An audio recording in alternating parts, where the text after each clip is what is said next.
do you do when you're stuck at home and have nowhere you can go? You sit and smoke a cigar with a few of your internet friends. This is New Jersey Cigar and Whiskey, and this is the Jericho Hill Willy Lee.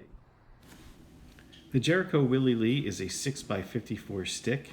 It has a dark chocolate brown San Andreas wrapper with tight and visible seams. It's got a double cap, and its filler and binder is Esteli Nicaraguan tobacco. So the Jericho Hill Willy Lee is a cigar that is made by Drew Estates and Crown Heads, actually, and it's named after the song Cocaine Blues. The protagonist in the song is a guy named Willy Lee, who ends up getting killed in Mexico. And of course this has a San Andreas wrapper, so we gave it a cut, and now we're going to give it a light. Toast it up here. It's hard to toast outside.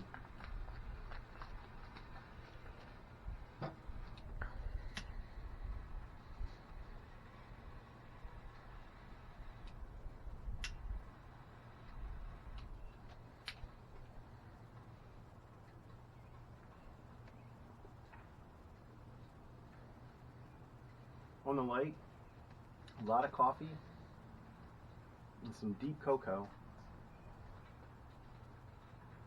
hint of red pepper,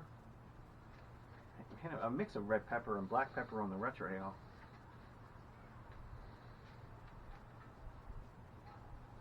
Interesting.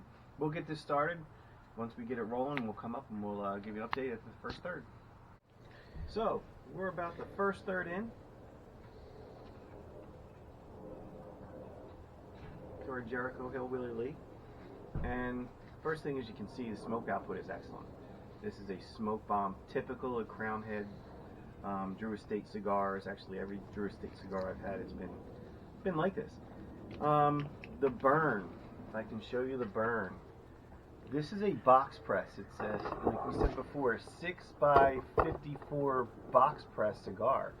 That burn is razor sharp for a box press. It's actually really impressive. Flavors on the draw, you get a deep cocoa and earth, very sweet on the draw, but on the retrohale you definitely get a black pepper. There's definitely a spice, and on the finish it turns to a real leather taste. Deep dark cigar for the first rock and roll bad boy. Alright, we're at the halfway point here with the Jericho Hill Willy Lee. And before we get into the flavors, I'm going to tell you what I'm drinking today.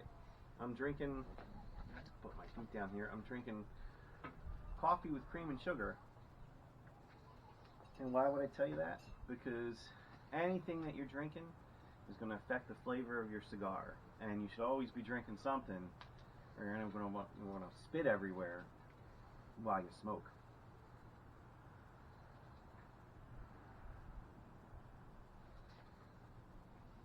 I am really enjoying this cigar, by the way.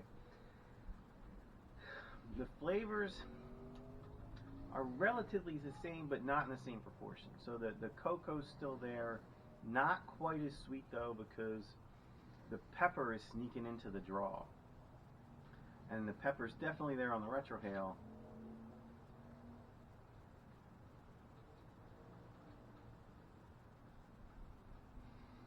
And the finish definitely has that red pepper kick.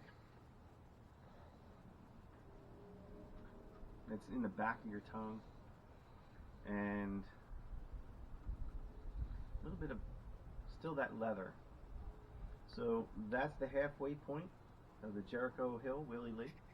We'll be back in the second third in just a little bit. All right, we're back. You can see we're right at about the band point here. And you can see that the burn has gotten a little bit wonky. I don't know if I'm going to have to correct that or not, but we'll keep an eye on it.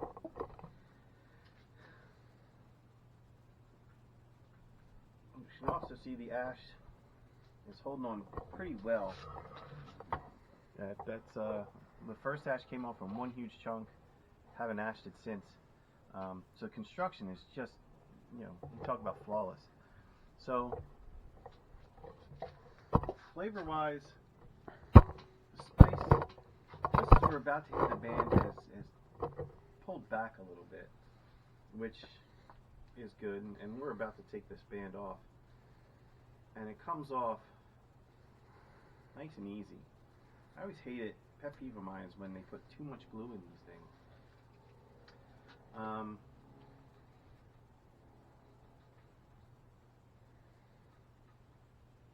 Smoke output is still really good. There goes the ash. And definitely the sweetness is gone though. We've got still hints of like earth and red pepper on the draw.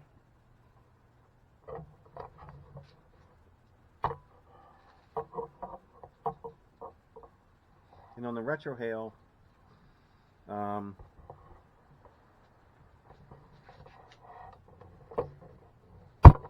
you get that zing, definitely a pepper zing. That's probably the Esteli Nicaraguan tobacco, or not quite. You always feel that with the Nicaraguans. So that's it at the third, the second third. We'll come back when we're finishing up and give you our final thoughts.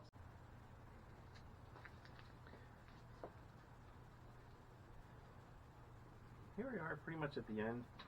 You can see the ash has really held on. 3 big chunks through the entire smoke. The burn is a little bit wonky, but it did not require a touch-up. And I'll tell you, this was an absolutely enjoyable smoke. Flavors remain pretty consistent throughout, with some slight changes. Smoke output was pretty consistent. Again, Drew Estate cigars tend to be smoke monsters, and I'll probably smoke this down to the nub just to finish it up. But overall, the strength of the cigar, I would say, is a medium strength cigar. I don't feel the need to go eat something right now, but I'm really glad I had my coffee and cream to kind of help offset any cigar sickness that may happen. Body of the cigar was, I would say it's a full-bodied cigar, in that the flavors were strong. Definitely a cigar that was designed to be a tribute to Johnny Cash. It was dark and strong, just like Johnny Cash's voice. And if these are the types of flavors that you like, I strongly suggest, if you can, you run out and pick one up. I want to give a little shout out to my guys at Lit Cigar Lounge. Unfortunately, the lounge is closed, like a lot of businesses now. But hang in there, guys. Thanks for smoking a cigar with me today. And if you like this video, please don't forget to like, subscribe, and share. And I'll catch you next time on New Jersey Cigar and Whiskey. Have a great day.